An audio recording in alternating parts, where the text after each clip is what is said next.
नमस्कार फ्रेंड्स, मैं हूँ नेहा। स्वागत है आपका इट इज़ नेहा में। तो आज का जो टॉपिक है कि मैंने अभी जो पार्ट 2 वाली जो आंसर की अपलोड की थी, उसमें मैंने कुछ क्वेश्चन को ठीक से रीड आउट नहीं किया था, इंग्लिश और हिंदी में दोनों में। ठीक है, क्योंकि इस पेपर में ना हिंदी में बहुत कुछ अलग है और इंग्लिश में बहुत कुछ अलग है। जो कि प्रीफर किया जाता है वो इंग्लिश वाला जो लैंग्वेज है वो प्रीफर किया जाता है कि जहाँ इसमें क्या लिखा हुआ है। तो मैं कुछ क्वेश्चन के आंसर जो चेंज करना चाहती हूँ। तो अगर आपने वो टिक किए हैं, और हालांकि कुछ बच्चों जो भी आप लोगों ने बताया भी है कि आपने इंग्लिश में नहीं पढ़ा, तो मैं फिर से मैंने जब रिव्यू किया तो मैं अब वापस आपको जो है आंसर बता रही हूँ। हाँ, तो पहला जो क्वेश्चन है कि इसमें जो पूछा गया था बैकवर्ड चाइल्ड का, और जबकि हिंदी में लिखा हुआ है मंदबुद्धि बालक। ठीक है, तो इसमें रेंज बतानी है। तो जब जो बैकवर्ड चाइल्ड होते हैं मतलब पिछड़े बालक लिखना चाहिए था या तो, लेकिन मंदबुद्धि जैसे डल वगैरह अगर इनकी बात की जाती है, ये जैसे एवरेज बच्चे होते हैं जिनका 90 से 110 के बीच में आईक्यू होता है, उनसे थोड़े से कम होते हैं। ठीक है, तो इनका जो रेंज हो जाएगी वो 80 से 90 के बीच होती है।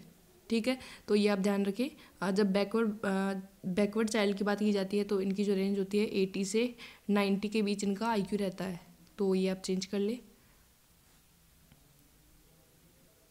और इसमें जो है कॉन्शियस पार्ट में मैंने 1/10 ही बताया था, तो इसका आंसर जो है 1/10 ही रहेगा। आप चाहे कहीं भी किसी बुक में पढ़ ले, कहीं भी सर्च कर ले, इसका जो आंसर है 1/10 ही रहेगा, क्योंकि कॉन्शियस माइंड की बात की जा रही है।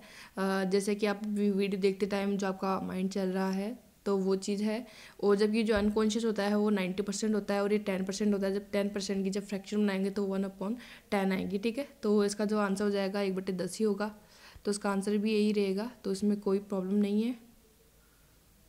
और जैसे ये वाला जो क्वेश्चन है कि आकृतियों का जो संप्रत्यय है कि किस प्रकार विकसित किया जाना चाहिए, हालांकि इसका हिंदी में जो नाम है आकार के आधार पर वो सही है, लेकिन जो इंग्लिश में लिखा हुआ है साइज वो गलत है। जैसे अपन को ज्योमेट्री वाली जो बतानी है शेप, तो उनके लिए अपन शेप ही यूज़ कर सकते हैं बड़े। इसमें साइज का जो मतलब है कि जैसे ये ट्रायंगल है तो उसकी साइज जो है ये छोटा है ये बड़ा है, तो ये चीज़ है साइज के अंतर्गत। लेकिन जो शेप होती है वो जैसे ये है ट्रायंगल, तो ठीक है, और ये है स्क्वायर, ये है रेक्टेंगल, तो ये होती है असली शेप। तो या तो यहाँ पे जो है साइज की जगह अगर शेप लिखा होना चाहिए था, आकार।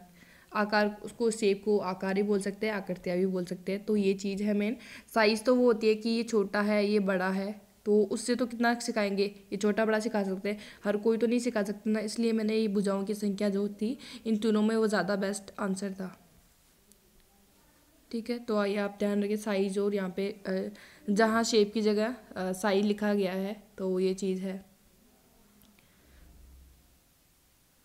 उसके बाद है जैसे कौन सी संज्ञानात्मक विकास की अवस्था, तो हाँ इसका मैं मान सकती हूँ, क्योंकि मैंने इसमें खाली हिंदी में ही पढ़ा था पूरा, और इंग्लिश में बिल्कुल भी नहीं पढ़ा था। तो इसमें जो मैंने सीधा ठोस संक्रियात्मक बता दिया था, जैसे ठोस संक्रियात्मक, जबकि इंग्लिश में जो लिखा हुआ है कॉन्क्रीट ऑपरेशनल। ठीक है, तो ये चीज़ होती है। तो इसमें ये सही है, और औपचारिक संक्रियात्मक भी सही है, प्राक संक्रियात्मक प्री ऑपरेशनल भी सही है। लेकिन जो सी है जिसमें इंग्लिश में जो लिखा हुआ है नॉन फॉर्मल, तो नो फॉर्मल जो ऑपरेशन है वो नहीं होता है। तो इसका जो आंसर हो जाएगा सी हो जाएगा। तो ये आप अच्छे से चेक कर लें। ठीक है, क्योंकि इसमें ये जो पेपर है उसमें हालांकि पता नहीं किस तरह से पेपर बनाया गया है कि इंग्लिश और जो हिंदी के जो क्वेश्चन लिखे गए हैं, तो इसका आंसर जो है सी होगा। अगर ऐसा ही कहीं किसी क्वेश्चन में हुआ कि मैंने खाली हिंदी पढ़ा हो और इंग्लिश में नहीं पढ़ा हो, तो आप प्लीज़ उसको कमेंट करके बता दें। कोई भी अगर प्रॉब्लम हो तो मैं ज़रूर उसको रिव्यू करूँगी। ठीक है, आपको ये ऐसा नहीं करना है कि बस मैम ने बता दिया और आपने वो चेक कर लिया। आप भी खुद भी एक बार साथ में पढ़ते रहें। तो अगर नहीं पढ़ा है मैंने कोई इंग्लिश में और फिर मैंने हिंदी में ही खाली पढ़ के जवाब दिया है, तो आप उसको ज़रूर मैंशन करें, बताएं मुझे। तो जैसे नेक्स्ट क्वेश्चन है कि मारिया मोंटेसरी ने जो है ज़्यादा किस चीज़ों को जो है उपयोग में लिया है। तो किसी आप में से जो नाम है शायद शर्मा रविकांत, तो उन्होंने मुझे सेंड किया था इसका। तो उसमें जो लिखा हुआ था कि इसमें ज़्यादा तो यूज़ किया गया था वो लकड़ी की वस्तुओं का उपयोग किया गया था। तो थैंक यू रविकांत जी। तो इसका जो आंसर होगा डी होगा। अगर आपके पास ऐसा ही कुछ अगर है कुछ भी लॉजिक किसी क्वेश्चन को लेकर, तो आप ज़रूर, जो मेरी ईमेल आईडी है तो मैं फिर से बता दूंगी आपको, वहाँ पे आप सेंड कर सकते हैं। और फिर भी अगर किसी भी क्वेश्चन में आपको क्वेरी रहती है कि मैंने दोनों बाइलिंगुअल पढ़ के नहीं बताया है, तो आप उसको ज़रूर मेंशन करके बता सकते हैं, इसमें कोई प्रॉब्लम नहीं है। तो इसमें आपकी भी हेल्प होगी, दूसरों की भी होगी, तो ये ज़्यादा बड़ी बात है। तो ये है मेरी email ID, it is neha30@gmail.com। तो ये नोट कर सकते हैं, इस पर जो आप सेंड कर सकते हैं। और हालांकि जो भी मैंने क्वेश्चन करवाए हैं वो मैंने पोज करके अच्छे से देख के करवाए हैं, फिर भी अगर बाय मिस्टेक अगर गलती हो गई हो तो आप ज़रूर उसको बता दें फिर से कि ये वाला क्वेश्चन है। क्वेश्चन लिख के आप मुझे सेंड कर सकते हैं। और जैसे ही एक बार पूरी जो है आंसर की एकदम हो जाती है, तो उसके बाद जो है जैसे कि आप अपने जो मार्क्स है बता रहे हो, तो एक बार मुझे मोस्टली एक डिजिट मिल जाएगी भाई, मेरे पास इतने लोगों के जो है कैटेगरीज वाइज आ गए हैं, तो मैं थोड़ा बता पाऊँगी कि आपकी कट ऑफ क्या रह सकती है। तो ज़्यादा से ज़्यादा आप जो है अपने जो भी मार्क्स बने हैं वो आप कमेंट करके बताएं, तो उससे कि है सभी को भी पता लगे और मुझे भी लगे, ताकि मैं कुछ प्रिडिक्ट कर पाऊँ। And thank you for watching my videos.